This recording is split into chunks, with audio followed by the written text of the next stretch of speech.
All right, y'all. Hey, we're all gonna start by all taking just a few minutes just to share who you are, share your background, share the culture that you were raised in, your community, and yeah.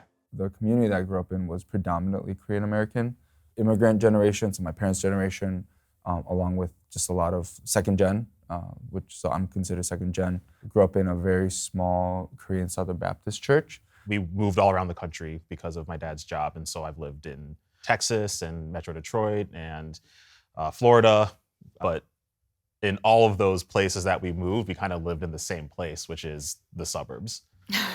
So I was the one, you know what I mean? Yeah, I know what you mean. So that's where I was my entire life, whether that was Texas, here, you know, wherever. Hearing you say that kind of breaks my heart. So I'm excited to hear your story, Dewey. So I grew up actually an only child and just with my mom. My parents divorced when I was 2, and I was in Metro Detroit as well, Commerce Township. For me, like, it's community that really has shaped my faith, because to not have like siblings, I always wanted that. Some of that background shaped my decision to even just like to pursue being in church community. Yeah. I was born in the Dominican Republic. If you guys have seen Encanto, that is 100% like the Hispanic family. Like that is exactly how it is that there is this strive to always be perfect, to be the good descendant, always making sure that the people above you are happy and proud of what you are doing. And that is not who I was.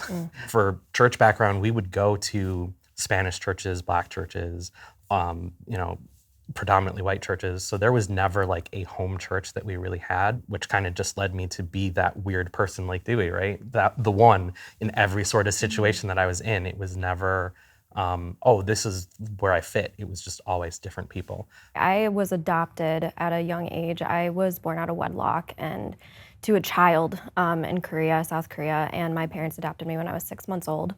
I've stayed in the same place my entire life, which is Williamston. Yeah. It was really hard for me to see myself as anything but a white person. I was that one, that I molded myself into what my friends were, and to this day, I have a hard time seeing myself as a Korean. I grew up, for the most part, in Canton, Michigan, and I went to a super small school. I think I graduated with 46, and it wasn't until much later that I really understood, like, what are the gifts of diversity, and how can we celebrate that, and celebrate that in someone else, and not just look for the things that make me unique, but to like celebrate the ways that our community is unique. So how would you say your life experience has kind of informed your own faith? Growing up, I was dealing with this juxtaposition of knowing that I'm loved and accepted, but then in this space that I live in around me, like, I'm wrong. Like, people say, well, I want to be to grow up, I want to be a firefighter, I want to be an astronaut, I want to be a police officer. I wanted to be white. That's what I wanted to be. Like, it was a kind of a defense mechanism for me, whereas if I can attack myself and my race before you can, I now have that power. Yeah. Yeah. And so now there's nothing you can say that's worse than what I've already said to myself over and over again. And like, the worst part about it is that it worked. Right. It literally worked in the sense that I was accepted or tolerated. I don't really know which one it is, to be honest. But I definitely wasn't celebrated.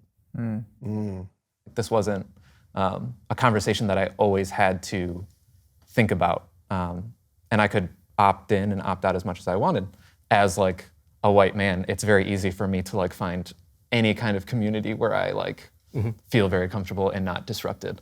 But I feel like that's what the gospel challenges me to do, is to press into those spaces, to like use the grace to mess up and to like set that before community that I trust, set that before the Lord, and to like let go of things that maybe have brought me a lot of safety and comfort in order for the gospel to shine through. I love that, especially that last part, because I think what the gospel does compel you to do is to branch out from your inner circle, right? And to be challenged and to be to ask for forgiveness when you make mistakes and whatnot. And I think, just what you said, man, it's so powerful. Yeah. And I see it, I genuinely see it. Like, it's not all talk from Jordan. Like, I actually see it, with him.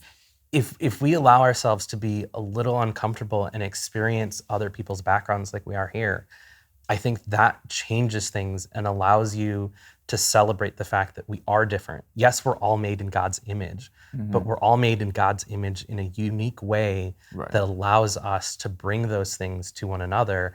And if we embrace that ability to be uncomfortable and allow ourselves a little bit of that space, that gives us so much more room to look at things and say, I see where you're coming from.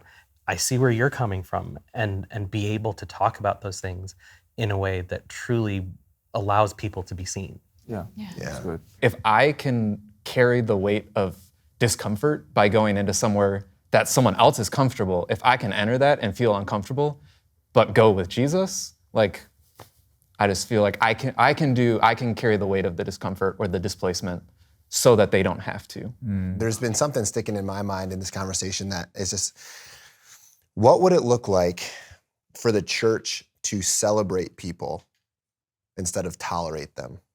Ooh. And that's coming, Dewey, from what you said. I mean, in your own experience of like, I never felt celebrated.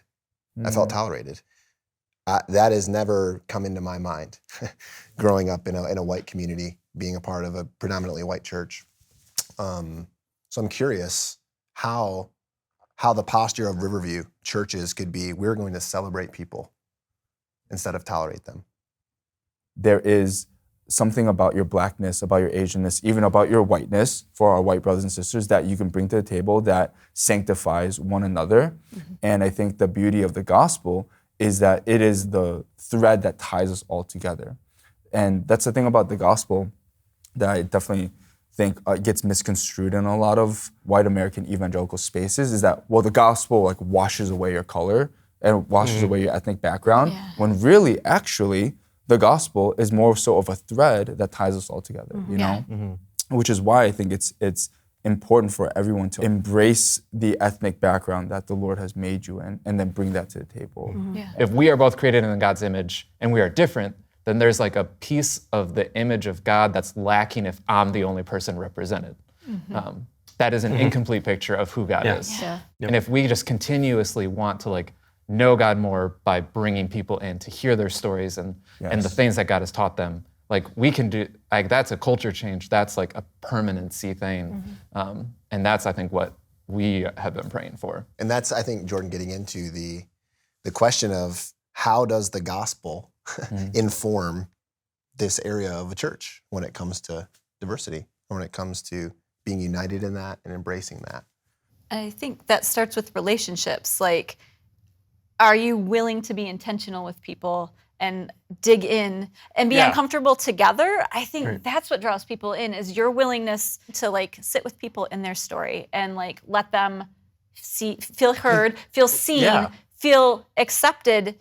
Hey, you just told me that, but you're accepted here because of what Christ has done for us. Like, that's what unites us. If you really just root into a church, recognize that there is diversity and diversity is needed and needing to be celebrated and talked about within the church. Like, yeah, you're gonna have those uncomfortable times, but they're so needed, like we've talked about. There's a passage, what's happening, it's like after like Jesus tells the disciples, like, I'm gonna go do the thing. And Jesus is like, well, you guys are gonna go and spread message and all that kind of stuff. And Peter's like, well, how are they gonna know that like we're like the real Jesus Christ OGs? Like how do they know? and Jesus was like, they're gonna know by how you love them. If the evidence is in our community that, holy cow, look at what Riv does for everyone, as we invite everyone. That's what that looks like. That's it. And how the proof is in how we're loving people. Yeah. Yeah.